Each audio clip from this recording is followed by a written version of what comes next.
आज महात्मा जी ने साष्टांग प्रणाम करने लगे कि आज तो ठाकुर जी मुझे दर्शन देने आ गए, सीधे हाथ पैर हो गए।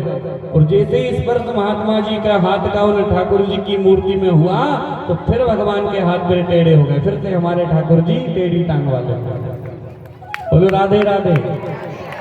तो ये भाव है उन गोपियों का कि ठाकुर जी को सीधे करना चाहा तो भगवान सीधे हो गए। तो भगवान जो सीधे होते हैं उनके लिए भगवान सीधे होते हैं, और जो टेढ़े होते हैं भगवान उनके लिए टेढ़े होते हैं। तो हम सीधे बनकर भगवान के सामने जाएं।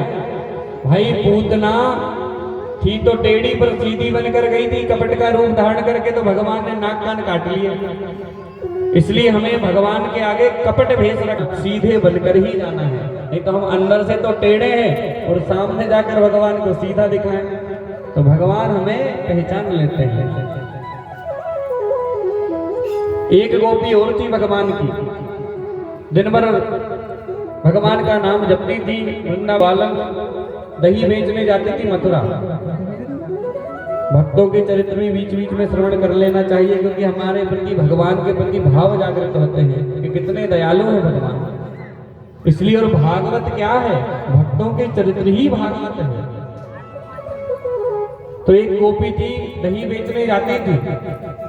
यमुना जी पार करना पड़ता था, नाव में बैठकर जाती थी, 2 रुपए किराया लगता था। एक बार यह गोपी गई मथुरा दही बेचने के लिए, दही बेच लिया। आज इसका दही जल्दी बिक गया। तो वहीं पर कथा चल रही थी पंडाल में, तो इस गोपी ने सोचा चल करके भगवान की कथा भी सुन लेती। तो कथा सुनने के लिए जब गई तो गुरुजी कथा में सुना रहे थे, जैसे हम आपको रोज कहते हैं ना कि राधे राधे जपा करो, भगवान का नाम लिया करो। ऐसे ही पंडित जी भी कह रहे थे कथा में, बैठे बैठे गोपी सुन रही थी कि भटक रहे संसार में कर कर भ्रष्टाचार, भव सागर से जीवी है कैसे उतरे पार। तन बल धन बल बुद्धि बल रहो न एक काम, एक बार मुख से कहो जय श्री राधे श्याम। और गुरुजी ने यह बात जब कही तो गोपी के मन में भाव आ गया। उन्होंने कहा, गुरुजी ने कहा राधे श्याम बोलना है। अब तो गोपी निरंतर भगवान का नाम जप करने लगी, राधे श्याम राधे श्याम राधे श्याम जपने लगी गोपी। इतनी श्रद्धा उस गोपी की भगवान में प्रगाढ़ हो गई, पुष्ट हो गई। कहीं गोपी जब भी यमुना जी के पास जाती तो इसने सोचा मैं 2 रुपए नाव में लगाने से अच्छा है तो भवसागर से जब पार हो जाते हैं मनुष्य भगवान के नाम लेकर, तो ये यमुना जी तो छोटी सी है भवसागर के आगे। तो बोले मैं भगवान का नाम लेकर ये यमुना जी पार कर लेती हूँ। तो अब इस गोपी ने राधे श्याम यमुना जी में जब पैर रखा तो पैर नहीं डूबा महाराज इस गोपी का। अब तो राधे श्याम राधे श्याम राधे श्याम राधे श्याम बोलती बोलती गोपी यमुना के पार चली गई, प्रसन्न हो गई। बोले कितना चमत्कार है भगवान के नाम में। अब तो रोज का नियम बन गया, गोपी आती मटका लेकर यमुना जी के पार हो जाती। अब 2 रुपए लगते थे तो बचने लगे पैसे 2 रुपए नाव के। तो धीरे धीरे करके 1 महीने के बाद इस गोपी के पास बहुत सारे पैसे एकत्रित हो गए। जिसने सोचा कि जिन गुरुदेव की कृपा से मैं यमुना जी पार करी है मैंने, उन गुरुजी का मुझे निमंत्रण करना चाहिए।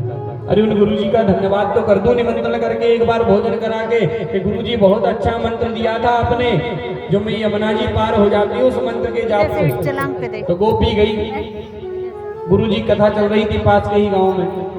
गोपी ने जाकर कहा महाराज जी आज आपका निमंत्रण हमारे घर पे है। गुरुजी ने कहा ठीक है, भाव है तुम्हारा तो निमंत्रण स्वीकार है। अब गुरुजी बढ़िया शाम के समय कथा के बाद तैयार हो गए, धोती कुर्ता पहन लिया, चश्मा लगा लिया, घड़ी पहन ली, पर्स रख लिया, कबड्डी साथ में रख ली, चश्मा लगाकर बढ़िया व्यवस्थित तैयार हो गए टीप टाप में। गुरुजी ने सोचा निमंत्रण में जाना है भैया, अच्छे लगना चाहिए। अब गोपी का चली महाराज निमंत्रण में, बोले हाँ चलो।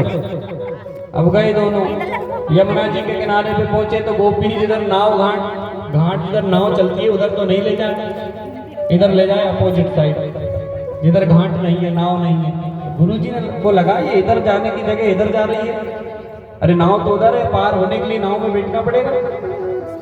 गुरुजी ने मन में विचार करा कि हो सकता है इसने कुछ नाव की व्यवस्था करी हो।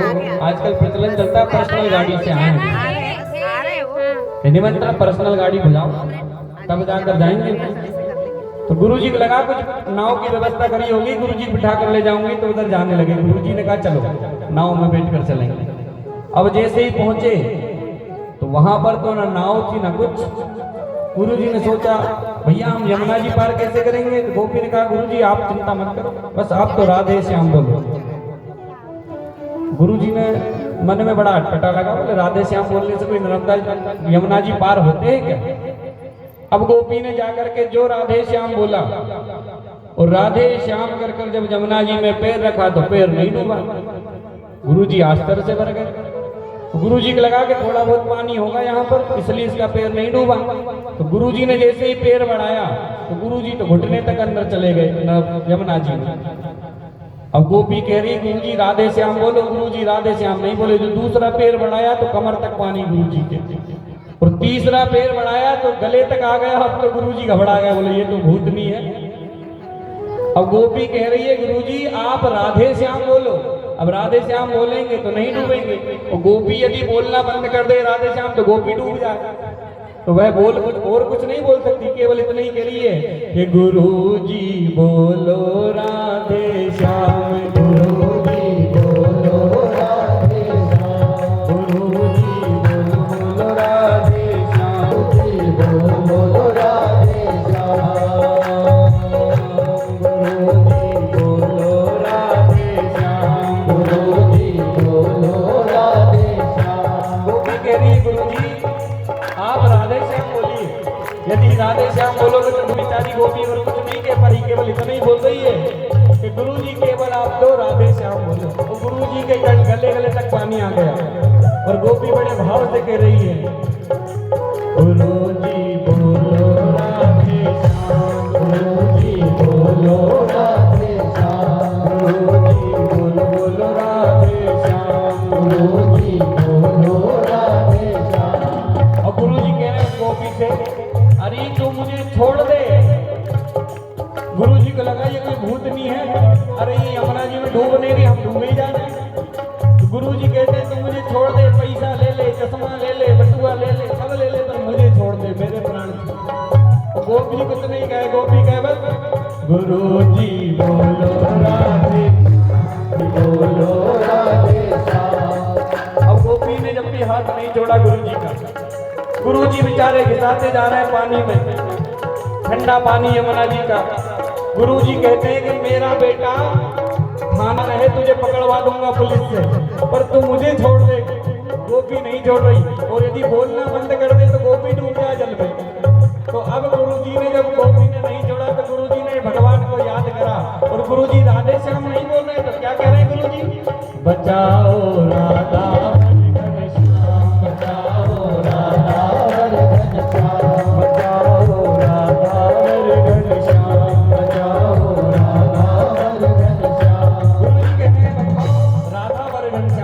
गोपी कहती गुरुजी केवल आप तो एक ही मंत्र बोलो भाव